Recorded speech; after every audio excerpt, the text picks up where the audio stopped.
গুরু মেসিকে দেখার জন্য কেমন কাণ্ড ঘটালো ইন্ডিয়ার দর্শকেরা।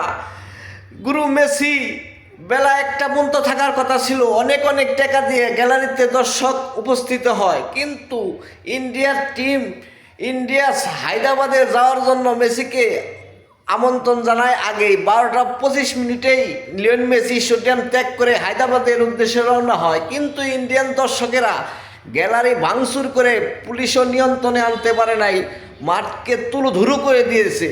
মাঠের অবস্থা দেখলে বলা যায় বস্তিখানা এসে পড়ছে। কিন্তু দর্শকের চাহিদা মতো ইন্ডিয়ান ফুটবল ফেডারেশন তা উপস্থিত করতে পারে নাই। লিওনেল মেসি 1টা পর্যন্ত থাকার কথা ছিল, কিন্তু 12টা 25 মিনিট থাকতেই মেসিকে তুলে নিয়ে হায়দ্রাবাদের উদ্দেশ্যে রওনা দেয়। কিন্তু তারপরেই তো খেলা, স্টেডিয়াম জুড়ে পুরো গ্যালারি ভাঙচুর করে মাঠকে তুলোধুরু করে দিয়েছেন। গুরু মেসির ভক্ত পৃথিবী জুড়েই গুরুকে একটুখানি বেশি দেখার জন্য কতই কামনা করেছিলেন, কিন্তু ইন্ডিয়ান ফেডারেশন তাকে হায়দ্রাবাদের রওনা দেওয়ার পরেই গ্যালারি ভাঙচুর করে দর্শকেরা।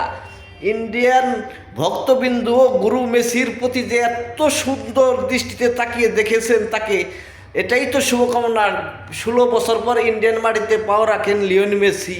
গুরু, তোমার প্রতি সালাম রইল।